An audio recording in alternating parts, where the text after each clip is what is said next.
Iran पर और Syria पर हमला करेगा यूक्रेन और वो परमिशन मांग रहा है यूरोप से। ऐसा क्यों, पहले ही जान लीजिए। आपको बता दूं कि जो शहीद 136 ड्रोन है ईरान का, जो रशिया को दिया है ईरान ने, उस ड्रोन ने यूक्रेन में बड़ी तबाही मचाई, जिसके बाद अब यूक्रेन पूरी तरह से बौखला गया।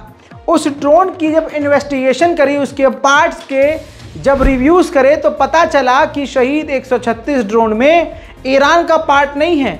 America, France, Germany, Britain, Europe के कई देशों के उसके अंदर पुर्जे मिले हैं।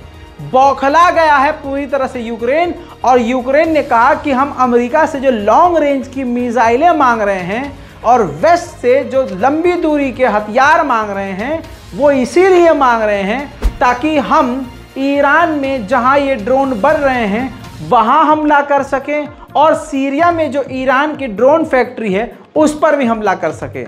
यूक्रेन का अभी तक का ये सबसे बड़ा और ख़तरनाक ऐलान है, और ऐसी बात सामने आई है जिससे अगर ये हो गया तो आप समझ सकते हैं कि मामला कितना गंभीर हो जाएगा और सच में वर्ल्ड वॉर 3 की शुरुआत हो जाएगी। वहीं उधर यूक्रेन ने कह दिया कि हम अपने जो फैक्ट्री थी मिसाइलों की और ड्रोन की, उसको यूक्रेन से निकाल चुके हैं, हम दूसरे कहीं और जगह ले जा चुके हैं, जिस वजह से अब रशिया हमारे ड्रोन फैक्ट्री, मिसाइल फैक्ट्री को उड़ा नहीं सकता। अब रूस के विदेश मंत्रालय की प्रवक्ता मारिया ज़खारोवा ने सामने आकर बयान दिया है। मेरे बयान जो मैंने आपको खबर सुनाई थी एग्जैक्ट वही जुमले हैं, इसीलिए आपसे यही कहूँगा कि इधर उधर जाने से बेहतर है हमारे चैनल को सब्सक्राइब कीजिए सच्ची और सही और सटीक खबरों के लिए। मारिया ज़खारोवा ने खुद बताया है कि सेवेस्तोपोल, हमारे रूस के एक बड़े शहर पर यूक्रेन ने जो हमला किया, और वो हमला यूक्रेन ने रशिया की मिलिट्री हेडक्वार्टर पर किया। उस मिसाइल का इस्तेमाल किया गया उस हमले में, जो यूके के द्वारा दी गई थी, जिसका नाम स्टॉर्म शैडो था। सुनिए। Могу добавить, что по имеющимся данным США и их союзники по НАТО в рамках новых поставок вооружений уже направили на Украину ограниченное число танков «Абрамс». Речь идет о старых модификациях со складов хранения американских вооруженных сил.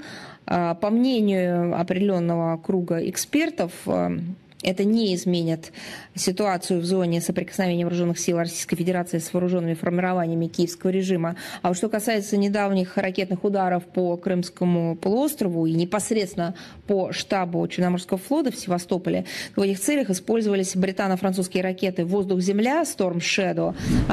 उधर खबर यह है कि यूक्रेन में करप्शन इतना ज्यादा है कि डिफेंस मिनिस्टर से लेकर बड़े बड़े मिनिस्टर तक लपेटे में आ रहे हैं। बात अमेरिका तक जा चुकी है और अमेरिका ने यूक्रेन से कहा है कि आप करप्शन के खिलाफ एक्शन लीजिए, और कई देश चाहते हैं, वेस्टर्न देश, जो मैं पहले बता चुका हूं कि अब यूक्रेन में चुनाव हो जाए।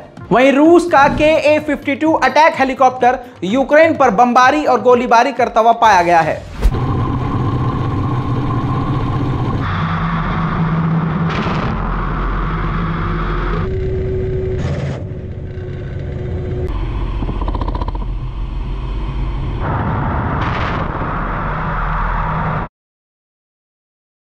Работаю по правому.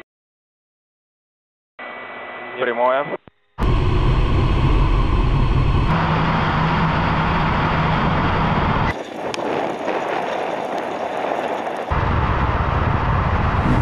दोस्तों अगली तस्वीर देखिए। रशिया ने 2 मिनी मिसाइल शिप लॉन्च कर दी है यूक्रेन के खिलाफ। उधर यूक्रेन ने एक और बात पकड़ ली। यूक्रेन ने कहा कि रूस ने जो हम पर मिसाइल मारी थी, जब हमने उसकी जांच करी तो 50 उसमें ऐसे हार्डवेयर और पार्ट हैं जो रूस के है ही नहीं, यानी रूस को अलग अलग देश पार्ट सप्लाई कर रहे हैं। उधर यूक्रेन के ड्रोन हमले में रूस के अंदर रशिया के एक वेयरहाउस में हमला हुआ और आग लग गई।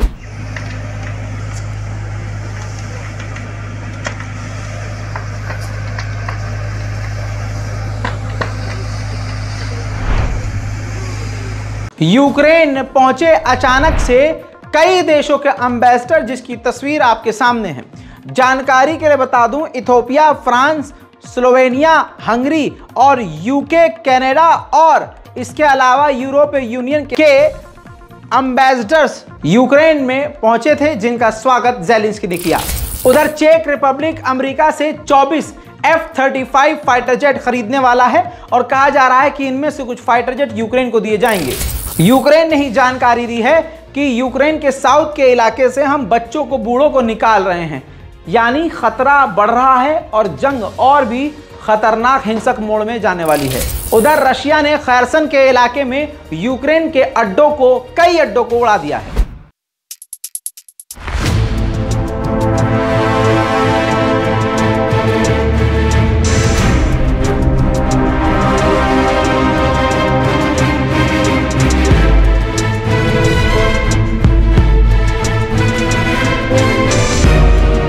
उधर रशिया के हॉविट्जर को यूक्रेन के सुसाइड ड्रोन ने उड़ा दिया।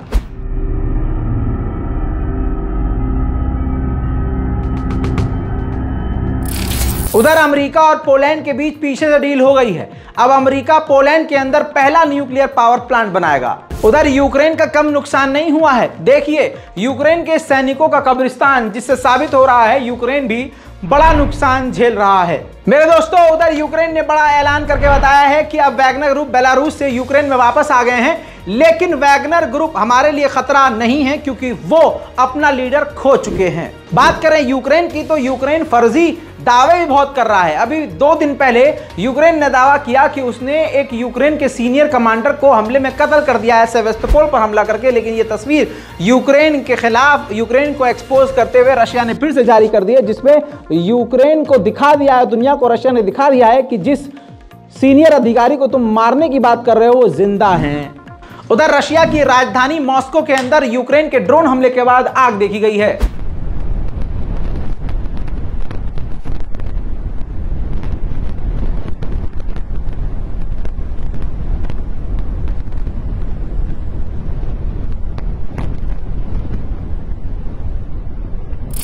यूक्रेन और रूस के तमाम ताजा जानकारियों में अभी तक के लिए इतना ही। चैनल को सब्सक्राइब कीजिए। मैं हूं रजा और आप देख रहे हैं रजाग्राफी। जय हिंद।